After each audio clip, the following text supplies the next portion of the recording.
Você já deve ter ouvido por aí sobre aquela ideia de vamos taxar os ricos. Pois bem, ela acaba de completar 100 anos no Brasil e seu nome é Imposto de Renda. Este é o Visão Libertária, sua fonte de informações descentralizadas e distribuídas. Todo início de ano é aquela mesma história. Começam a chegar aqueles vários carnês do IPTU, IPVA e tantos outros impostos, talvez até já atualizados pelo próprio imposto inflacionário do governo. E logo mais chega a tão esperada declaração do imposto de renda.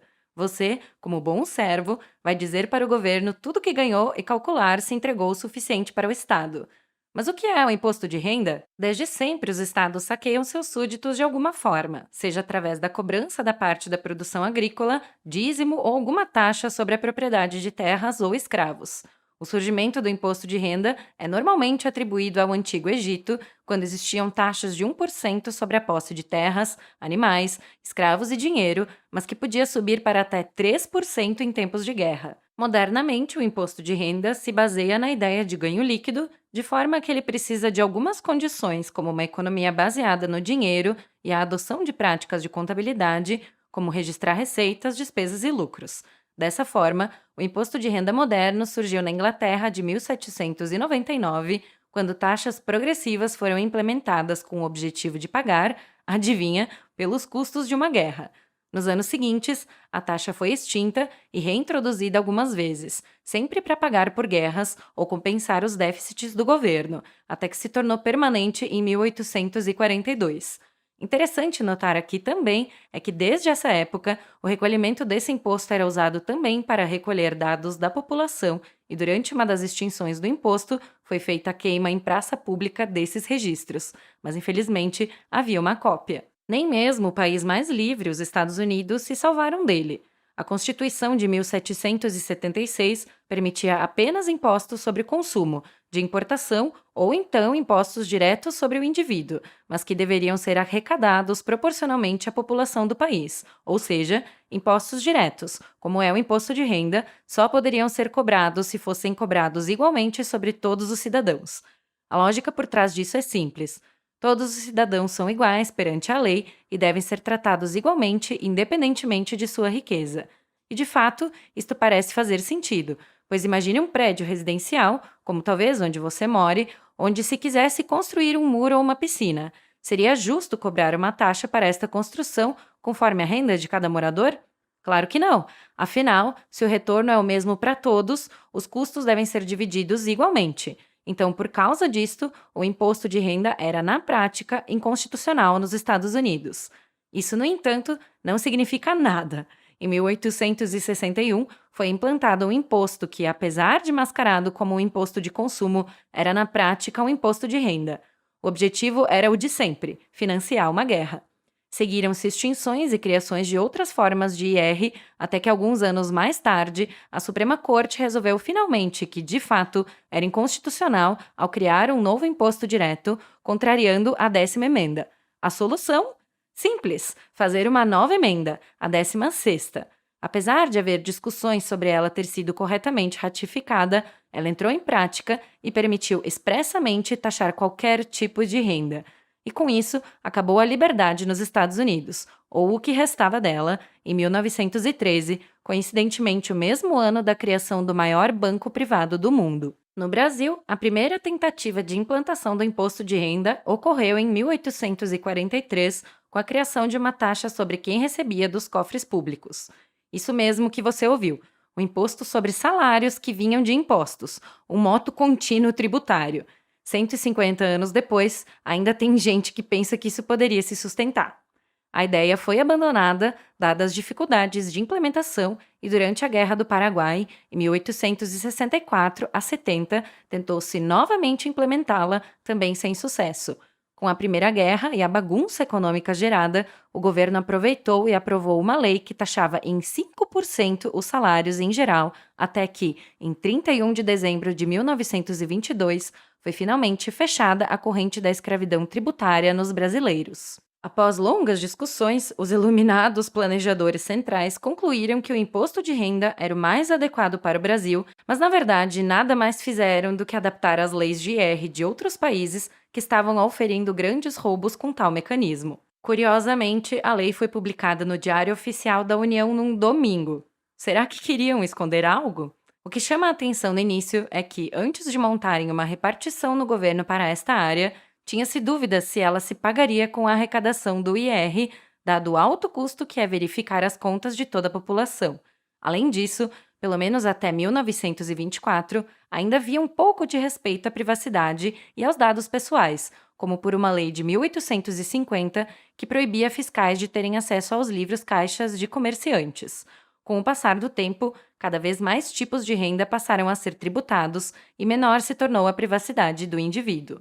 Como pôde ser visto, o IR muitas vezes foi um instrumento pura e simplesmente para financiar guerras, períodos em que uma situação de emergência acaba levando as pessoas a aceitar medidas tidas como necessárias. E foi exatamente o que ocorreu durante a Segunda Guerra, que, dentre tantos golpes contra o indivíduo, trouxe a reforma do IR nos Estados Unidos, que incluiu, entre outras, o imposto retido na fonte. Isso mesmo. Até então, as pessoas só pagavam seu imposto de renda no ano seguinte, não adiantavam o pagamento ao governo e tinham plena ciência de quanto estava saindo do seu bolso.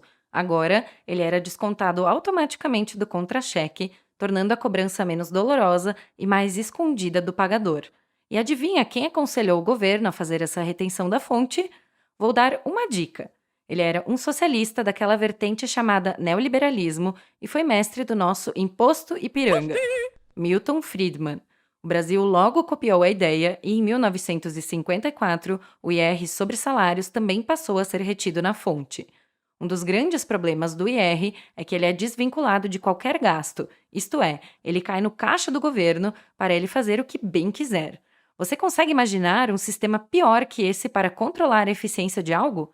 Ao contrário de um negócio no Mercado Livre, onde uma queda na qualidade do serviço é respondida automaticamente com menos clientes e menos dinheiro, o mesmo não ocorre com o governo e o seu IR.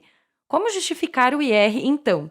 Bem, basta prometer tudo, desde saúde e educação até o Vale Gás e o Bolsa Isso e Aquilo, e inventar algum tipo de propaganda dizendo que a cobrança vai ser justa ou que quem vai pagar são os outros. No Brasil, essa propaganda estatal se baseia em 3 ideias: generalidade, universalidade e progressividade. A generalidade é a ideia de que todo aumento patrimonial deve ser taxado. Para expor o quão absurda é essa ideia, tomemos um exemplo bem atual. Com a enorme impressão de moeda pelo governo nos últimos anos, muitos carros usados ficaram mais caros, de forma que, ao vender, o dono deve pagar o imposto sobre ganho de capital. Com poucas exceções, veículos só se desvalorizam com o tempo. Como pode, então, o governo conseguir isso? Simples, basta causar inflação e depois taxar as mudanças de preço causadas por ela. Esperto, não? Tributar sobre o imposto inflacionário causado pelo próprio governo. Apesar de ser vedado pelas próprias leis estatais, isto é, um imposto não pode incidir sobre outro, quem vai fiscalizar o fiscal? A universalidade é a concepção de que tudo que você tem deve ser computado no seu imposto, ou seja, você deve abrir mão de qualquer propriedade privada que você tenha irrestritamente. E por último, a pior das características do imposto de renda é a sua progressividade, que consiste em cobrar mais de quem ganha mais, muitas vezes apresentada também como capacidade contributiva, ou seja, assim como um ladrão, o Estado escolhe a vítima com a carteira mais cheia. Fora a questão ética de que isso significa que as pessoas não são tratadas igualmente perante a lei, há grandes impactos econômicos nisso. Após suprir seus gastos básicos com moradia e alimentação, os ganhos excedentes são, pelo menos em parte, guardados, formando a poupança privada, e essa é parte fundamental para proporcionar recursos para novos empreendimentos. Ao taxar mais pesadamente esses ganhos excedentes, a poupança privada é impedida de crescer, impedindo mais desenvolvimento econômico espontâneo pela própria população. O resultado é que a economia fica nas mãos do governo, num sistema de capitalismo de Estado, onde o Estado acaba por ser dono de tudo e dita as regras de como se deve trabalhar. Isso, além de não funcionar como toda forma de socialismo, nada mais é do que escravidão. Não por coincidência, a progressividade está nos 10 mandamentos do comunismo, conforme Marx escreveu em seu manifesto, o imposto progressivo pesado. E, infelizmente, estamos correndo nessa direção. Quando da implementação do IR não só no Brasil, mas em vários países, menos de 1% da população estava pagando o novo imposto. O resultado foram receitas muito aquém do esperado, e para saciar a fome do Leviatã, o IR foi gradualmente, seja através de novas leis ou como resultado da inflação, deixando de ser um imposto dos ricos para taxar a maioria da população dos países a se tornar, atualmente, a principal fonte de recursos da maioria dos estados. 40% dos recursos do Estado brasileiro vêm do IR, mas o valor real é muito maior, pois outros impostos, como o previdenciário e os encargos trabalhistas, também incidem sobre a renda, sendo, portanto, nada senão IR disfarçados. Como você percebe, impostos são um jogo de palavras para te roubar. O futuro da escravidão financeira parecia perdido. Impostos progressivamente mais altos e generalizados e total perda de privacidade através de um Estado que fiscaliza tudo com força policial. Para piorar, o crescente emprego da tecnologia para possibilitar isso, como com as moedas digitais estatais, dando não apenas um monitoramento quase completo da economia, mas um poder direto sobre cada indivíduo, pareciam ser o último prego no nosso caixão. Mas nem tudo está perdido. O surgimento de dinheiro não estatal e, em parte, invisível ao governo pode ser parte da solução.